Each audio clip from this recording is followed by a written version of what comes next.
You are listening to the Objects of Affection collection. Study 9. The Fluidity of Form, How Iris van Herpen is Rewriting the DNA of Haute Couture. A runway as cathedral on a dusky Paris evening, the Palais de Tokyo transforms into something between a chapel and a laboratory.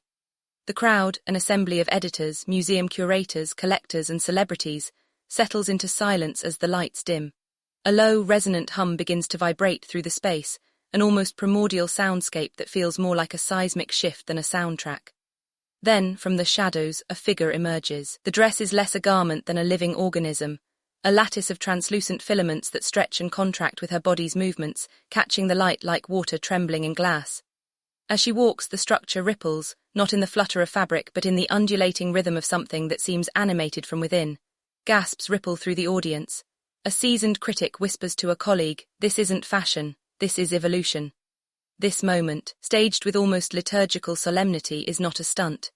It is Iris van Herpen's métier, to create garments that reframe the body as both vessel and environment, both architecture and organism. Her work is not about seasonal trends or commercial repetition. It is about inquiry.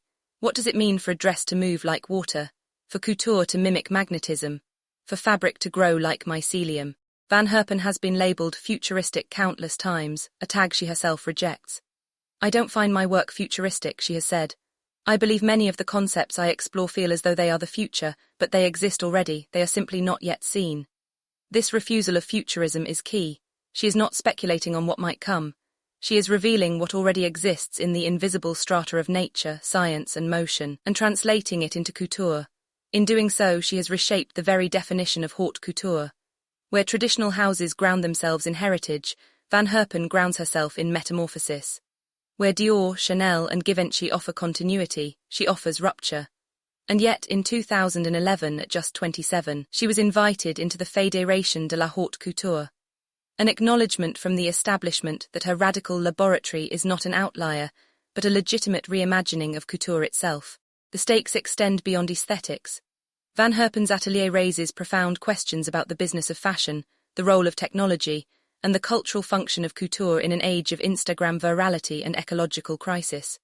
Her gowns do not merely dress celebrities, they become instant cultural symbols.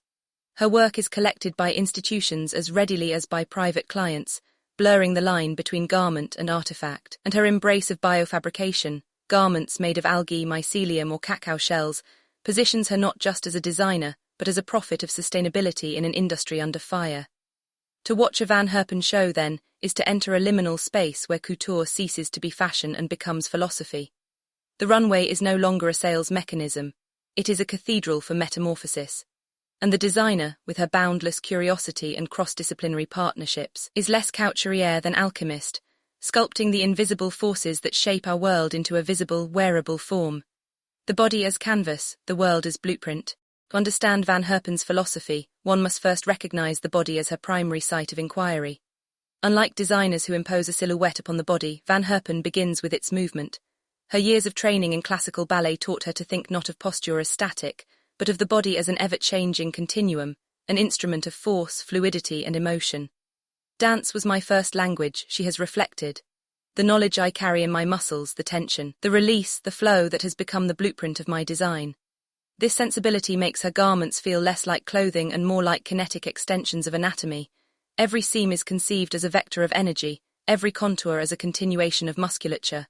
Even when standing still, her pieces vibrate with implied motion, echoing the flow of water or the shifting of tectonic plates. This quality, often described by curators as alive, comes not from embedded machinery, but from the sculptural understanding of anatomy itself. What sets Van Herpen apart is her refusal to treat the body as passive. In conventional couture, fabric often dominates, disciplining the body into an idealized silhouette. In Van Herpen's vision, the body is an active partner, generating movement, rhythm and transformation. Her garments do not disguise, they reveal. They expose the body as kinetic architecture, amplifying its energy rather than constraining it. This grounding in anatomy links her more closely to artists and choreographers than to her fashion contemporaries. The philosopher Hélène Cixous once wrote that the body is a text, constantly rewritten through gesture and sensation. Van Herpen's couture literalizes that notion, turning flesh into a manuscript where air, magnetism and gravity leave their marks. Contrast her approach with the sculptural rigidity of Cristobal Balenciaga, whose iconic silhouettes emphasize structure over motion, or with Christian Dior's new look, which imposed an hourglass ideal. Van Herpen redefines this lineage by letting form emerge from flux rather than from dictate. The human anatomy becomes both muse and matrix, and couture in her hands becomes choreography-made material. In this philosophy, the world outside the body is just as essential as the world within it.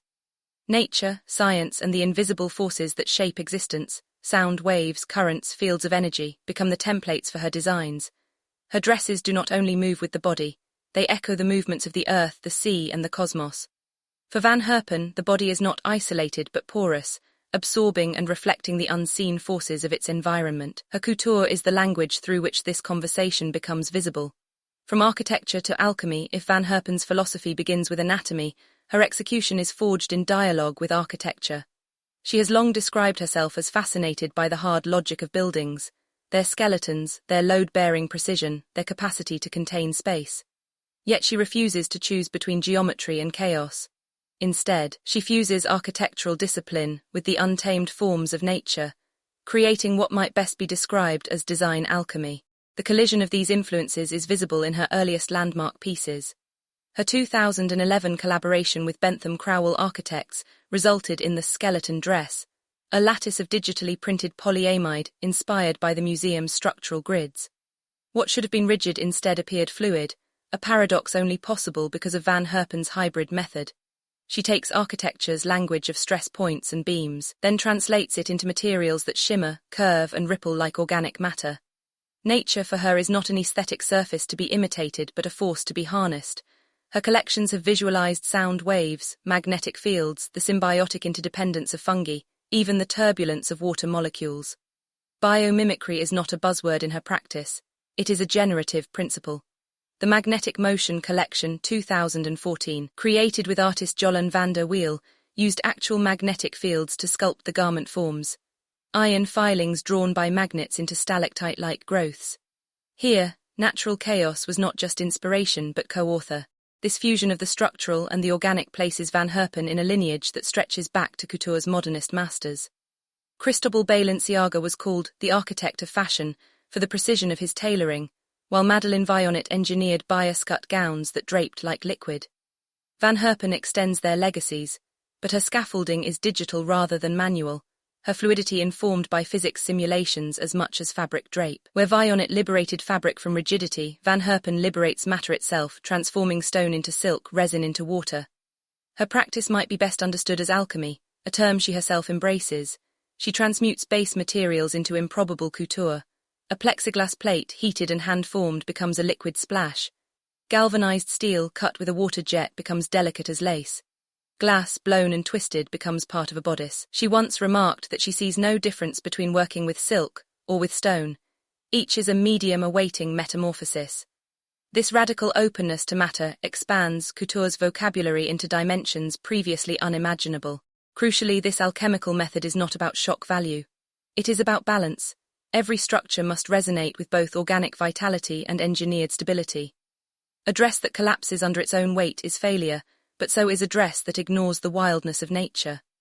Her genius lies in holding opposites together, the rigidity of beams with the liquidity of waves, so that each garment becomes a site where chaos and order, nature and architecture, conspire in harmony. The laboratory of couture. If the salons of Paris are the traditional sanctuaries of haute couture, Iris Van Herpen's atelier is something altogether different.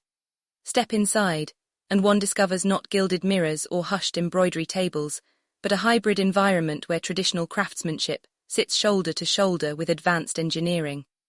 The space hums with an energy closer to a research lab than a fashion house. Seamstresses work with needle and thread alongside software engineers refining algorithms. Robotic arms, more commonly found in aerospace factories, stand next to mannequins. It is, in every sense, a laboratory of couture. This reimagining of the atelier was not a whimsical experiment. It was born of necessity.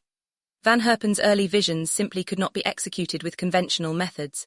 To translate concepts like magnetic fields, turbulence, or cellular growth into wearable form required tools drawn not from the couturier's toolkit, but from the arsenal of scientists and industrial designers. Where Chanel perfects tweed and Dior hones embroidery, Van Herpen imports water jets, laser cutters, and 3D printers. In doing so, she subverts tradition while paradoxically extending it. If couture has always meant taking the most refined tools of an era to create the unrepeatable, then technology becomes not a betrayal, but its logical continuation. Her breakthrough moment came in 2010 with the Crystallization collection, when she collaborated with architect Daniel Widrig and materialized to create the first 3D printed dress ever shown on a runway. The polyamide structure, appearing like liquid frozen in mid-splash, was not simply a garment but a manifesto. Couture could embrace the unfamiliar tools of industry without losing its mystique. At the time, many dismissed it as a gimmick. But history has proven otherwise. Van Herpen had cracked open a new dimension of fashion, showing that industrial fabrication could yield beauty as profound as needle and thread. From that point, she refined relentlessly. By 2013, in her Voltage collection, Van Herpen had evolved beyond the rigidity of early 3D printing. Working with strategies, she developed multi-material printing processes that fused hard and soft elements within a single piece. A single dress could simultaneously behave like pliant fabric and rigid sculpture, shifting as the body moved. Each season became a research project, asking not just what can I print, but how can material itself behave differently when shaped by code. In 2015, Hacking Infinity collection, her collaboration with architect Niccolo Carsas and 3D systems introduced crystalline, translucent forms with a level of intricacy and depth impossible by hand. One dress required 200 hours to print and weeks of finishing by artisans, underscoring her philosophy that technology does not eliminate craftsmanship, but rather demands it in new ways. Technology extends the hand, she has said, but the human hand gives soul. The decisive leap came in 2018 with Ludi Naturi. Here, resin was printed directly onto fine tulle, fusing digital fabrication with traditional couture fabric in a single, inseparable layer. For the first time, technology was not applied onto fabric but became part of it, as if the garment had grown from the textile itself. The effect was astonishing, dresses that looked less sewn than cultivated, as though biology and engineering had collaborated on their genesis. But Van Herpen's laboratory does not end with 3D printing. Laser cutting carves fractal geometries from recycled plastics, water jets sculpt galvanized steel into weightless-looking lattices, and robotics become live performers in her shows. The most audacious example came in 2015, when 3 industrial robotic arms assembled a dress in real time on actress Gwendoline Christie. The performance wasn't mere spectacle, it was philosophy, a challenge to couture's identity. If couture is defined by the human hand, could a machine become its apprentice? In Van Herpen's world, the answer is yes, provided the machine remains in dialogue with the artisan, because in her atelier no printed piece is ever finished when it leaves the machine. Every surface is sanded, refined, sewn, and hand-stitched. Invisible labor ensures each futuristic garment still bears the hallmarks of couture, meticulous attention, hours of devotion, and bespoke tailoring for the individual client. This dual authorship, machine for form, hand for soul, may be Van Herpen's most radical contribution to couture. Economically, the model is precarious. Unlike Dior or Chanel, which can subsidize couture through fragrances and ready-to-wear, Van Herpen's house relies almost exclusively on one-off commissions and institutional support. Her atelier runs like Silicon Valley R&D, intensive prototyping with little guarantee of scale. Yet this is precisely what makes it pure couture. It is rare, costly, unrepeatable, and ideologically unscalable. By transforming the atelier into a laboratory, Van Herpen has not abandoned couture's legacy. She has clarified it. Couture has always been about singularity, about using the finest means of the present to create the unrepeatable. Where Worth once introduced the bustle, and Chanel liberated women with jersey, Van Herpen demonstrates that couture in the 21st century must integrate robotics, code, and biopolymers to remain relevant. Her laboratory is not a rejection of history, but its continuation into a new epoch.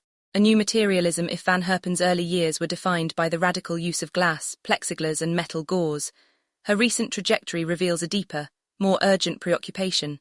Materials not only as carriers of form but as carriers of ethics. Couture, historically, has been about spectacle, yards of silk, cascades of tulle, painstaking embroidery. But Van Herpen has shifted the conversation toward a more existential question. What should fashion be made of in an era of ecological crisis? Her answer has unfolded in stages, beginning with materials borrowed from industry. In 2011 Splash Dress, she sculpted sheets of heated plexiglass into arcs of frozen liquid, giving the impression of water thrown across the body and halted mid-air. In 2013, Dimensionism Dress, she collaborated with master glassblower Bernd Weinmeier to fuse borosilicate glass into wearable structure. These early experiments were dazzling but heavy, a confrontation between fragility and strength.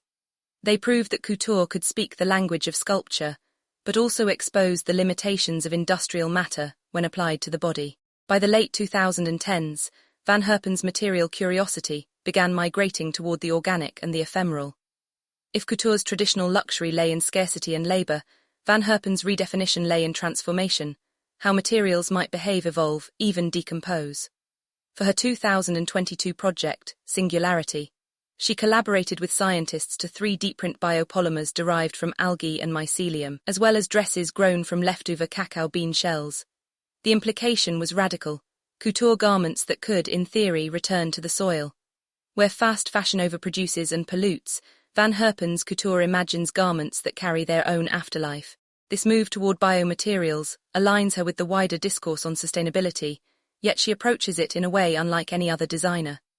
Stella McCartney, fashion's most famous sustainability advocate, focuses on scaling plant-based leathers and textiles into the commercial mainstream. LVMH initiatives frame sustainability in terms of corporate responsibility, supply chain monitoring, and incremental improvements. Van Herpen's position is far more radical: couture as a site of speculation where materials can be invented, prototyped, and tested in forms that may never scale, but which shift the imagination of what fashion can become. In this sense, she is closer to Silicon Valley biotech than to Avenue Montaigne, using couture as her experimental sandbox. The philosophical undercurrent is profound. Fashion, for Van Herpen, is not just decoration but dialogue with nature. Her biomaterials are not substitutes for silk or cotton, but manifestations of larger ecological systems. A dress made from cacao shells is not simply sustainable, it is symbolic, drawing attention to the cycles of growth, decay, and renewal that underpin life. By embedding those cycles in couture, she transforms the most exclusive corner of the fashion system into a stage for ecological meditation. Her interest does not stop at biodegradability. She has spoken openly about 4D printing, fabricating materials that evolve over time, shifting in shape or texture in response to movement, heat, or moisture. Imagine a gown that blossoms as the wearer walks, or a bodice that retracts with temperature, echoing the adaptive strategies of plants. Such work remains in speculative stages, but in Van Herpen's hands, speculation is not indulgence, it is prophecy. The remainder of this study continues at objectsofaffectioncollection.com. This has been a study from the Objects of Affection Collection, a critical art research institution operating under the framework of post-luxury conceptual functional art. Read the full research at objectsofaffectioncollection.com.